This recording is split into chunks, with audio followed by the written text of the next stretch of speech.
Bonjour Philippe. T'as vu?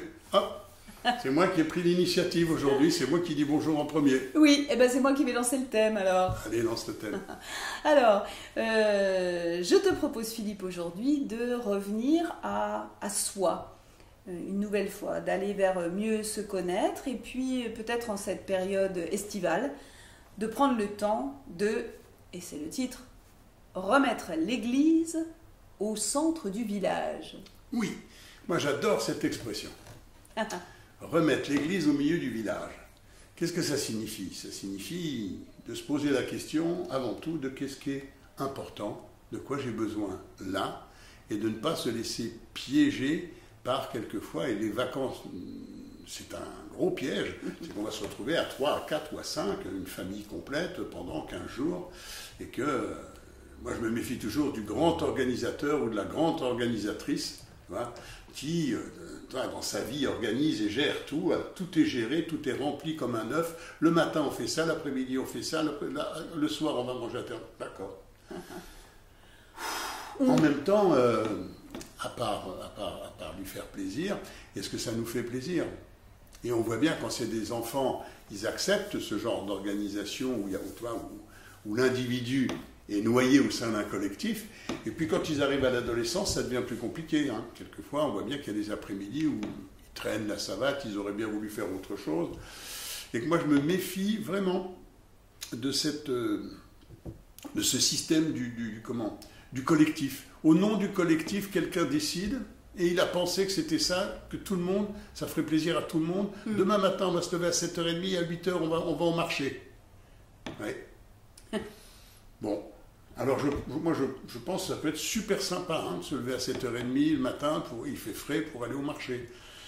Mais peut-être j'ai pas envie, moi, aujourd'hui. Ou demain, j'aurais peut-être pas envie. Peut-être c'est pas mon truc, moi, d'aller dans les marchés. Donc, obliger toute une famille à aller faire une activité alors qu'il n'y en a que un ou deux que ça concerne, c'est quand même un manque de communication et aussi un manque de respect de quel est mon besoin. Remettre l'église au milieu du village, c'est pas ne pas vouloir faire de compromis. Il y aura des compromis pendant des vacances pour que ça se passe bien. En même temps, ça ne peut pas être tout le temps organisé, souvent d'ailleurs par une même personne, qui pense pour le collectif et qui organise pour tout le monde. Donc c'est important qu'il y ait des deux, c'est-à-dire que soi-même on se dise quel est mon besoin, est-ce que c'est juste pour moi, est-ce que j'ai vraiment envie au fond de ça aujourd'hui? Et puis que les autres aussi aient ce même regard, cette même empathie aussi, pour se dire, ben voilà, c'est ok que si c'est les vacances, il faut que ce soit les vacances de chacun. Il y a les vacances de tous, puis il y a aussi les vacances pour chacun d'entre nous. Et d'accepter aussi, sans se vexer, celui qui est le grand organisateur ou la grande organisatrice, souvent va imposer son timing, et si jamais quelqu'un refuse, il va le payer, il va avoir la gueule pendant la journée complète ou pendant 2 jours. C'est vraiment d'accepter que ce n'était pas son besoin, que ce n'est pas ce qu'il avait envie de faire, et donc d'en discuter. Donc je pense que ça nécessite aussi de ne pas toujours remplir les 15 jours de vacances qu'on a prévus avec des activités en permanence sans avoir vérifié. Est-ce que c'est OK pour toi? Qu'est-ce que tu as envie? Moi, j'avais pensé à ça. Est-ce qu'on le fait? On ne le fait pas? Et si l'un n'a pas envie, c'est OK. Oui. Ça va. Si l'un dit, moi, toi, cet après-midi, moi, la plage, ça me dit vraiment pas. Voilà, moi, je prends mon cadre, je veux bien avec ma famille aller à la plage. Une demi-heure. Une demi-heure, pas 4 heures. Donc, je peux faire un compromis, dire je vais rester une demi-heure, 3/4 d'heure, c'est pas désagréable non plus, mais à un moment, voilà, je préfère être sur une terrasse, prendre un bouquin, être à l'ombre, et puis tranquillement bouquiner, puis être même seul, ça peut être super sympa. Donc, ne pas imposer, faire attention de ne pas imposer, puis aussi de se respecter, d'être capable de dire, écoute, moi, j'ai pas trop envie, toi, ce soir ou demain. On va repartir au restaurant, on y a déjà été ce soir, on a déjà été hier soir, non, demain soir je préférerais un truc plus sympa, plus simple, et qu'on reste là. Ou alors que vous y alliez, mais moi je reste là. C'est aussi de ne pas se faire happer par une espèce de solidarité qui serait indispensable, qui montrerait que ce serait ça une bonne famille. C'est pas facile, hein. C'est pas facile. Parce que tu vois, tu parles de famille, et moi je pense groupe. Et je me souviens que dans certains endroits où je suis allée en formation, on était des groupes, alors systématiquement à midi, c'était on va tous manger ensemble ou le soir. Et je dis c'était pas toujours juste, alors petit à petit, mais ça demande aussi de la maturité de remettre l'église au centre du village, puis d'accepter de dire ben là je voudrais juste manger avec une personne, ou manger seul, ou pas manger. C'est clair que c'est difficile. C'est difficile, mais tu vois, on retrouve quand même à l'origine toujours le grand organisateur ou la grande organisatrice. Tu vois, celle qui à 10h a déjà pris le téléphone pour dire bon ben je vais réserver, je réserve un restaurant, qu'est-ce que vous... C'est son problème, c'est son angoisse de se retrouver toute seule au restaurant, c'est impossible pour elle. Et puis il y a un petit côté aussi, je suis une bonne mère poule et je fédère tout le monde. Ouais, mais est-ce que je prends vraiment le temps de vérifier, est-ce que ça vous fait plaisir? Ouais. Tu vois, et puis, si on ne va pas manger, on est à 10 dans un groupe, s'il n'y en a que 5 qui vont manger dans le groupe, c'est super. Puis demain, ce sera peut-être 5 autres. Mais qui est toujours, pour celui qui organise, ce respect du choix de chacun, de vérifier, hein, est-ce que ça fait plaisir à tout le monde? Oui. Et puis de trouver des alternatives. Au fond, comme tu dis, des fois, moi aussi j'ai fait des formations, et je n'avais pas tellement envie de ce repas collectif. En plus, moi je suis plutôt pour des moments individuels. Je préférais faire un tête-à-tête avec une personne que de me retrouver à une table de 10 personnes. Quoi. Comme tu dis, c'est pas facile. Ça veut dire que mettre l'église au milieu du village, ça veut dire, 1, prendre conscience de ses besoins, 2, les respecter en les faisant respecter. Mais ça veut dire qu'il va falloir que je l'exprime.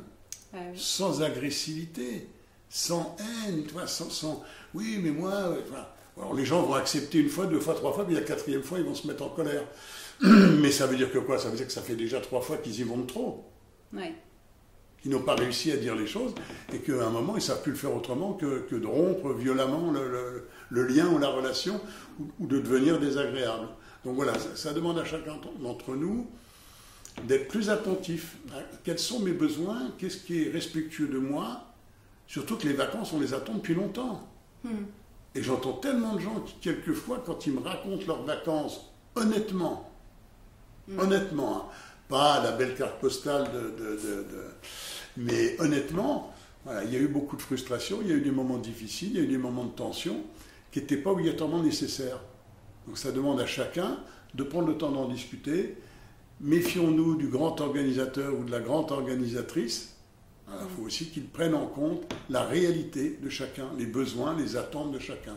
Les enfants aussi attendent ces vacances depuis très très longtemps. Voilà, et donc c'est important aussi qu'ils y prennent du plaisir. Oui, que ce soit respectueux des besoins de chacun. Alors qu'il y ait du collectif, puis qu'il y ait des moments à 2, puis qu'il y ait des moments seuls. Super. Bon, oui. Voilà ce que je vais vous proposer. C'est aussi une façon de vous garantir de meilleures vacances. C'est vrai. Et puis de faire des expériences. Pour celui qui est le grand organisateur, c'est souvent celui qui veut tout maîtriser. Il a peur de lâcher, il a peur de quelque chose d'inattendu. Et le besoin des autres, ça peut être aussi d'aller en vacances pour rencontrer de l'inattendu. Si tout est organisé et qu'on est tout le temps ensemble, il n'y aura pas d'inattendu. Ou peu de rencontres, ou peu de choses étonnantes, quoi. Il ne va rien se passer d'imprévisible. Donc, celui qui veut de la prévisibilité, il va tout organiser. Comme ça, tout est prévu, ça le rassure, lui. Bon, il faut aussi qu'il pense que c'est OK pour lui, peut-être, c'est son besoin. Mais les autres, c'est peut-être pas leur besoin, eux. Voilà. Donc, faites attention, prenez soin de vous, prenez soin de vos besoins, remettez l'église au milieu du village et soyez respectueux de vous, tout en restant dans le compromis avec les autres. Ça va comme ça? Ça va super. Eh bien, passez de bonnes vacances. Et à très bientôt. Toi aussi, Philippe. Au revoir. Bientôt. Bon, je suis tout seul ou quoi? C'est quoi ce travail? Eh oh, Marie! Hey, ah, viens, Marie. mais oui, viens. je suis là. Qui d'autre? Bonjour. Moi. Camille. Viens, Camille. Ça va, Camille? Salut. Salut. Sandrine? Elle est où, Sandrine? Je suis là. Ah, Sandrine. Sandrine. Salut, Sandrine. Qu'est-ce que tu nous manques? Steve? Ouais, salut Steve. Salut, Steve. Ça va? Ça va. Et puis, il nous manque le photographe, Oui, je le crois. vidéaste célèbre. L'unique. Salut Luciano. Hello. Salut. Vous êtes prêts pour la photo? Oui, Ouais. souriez.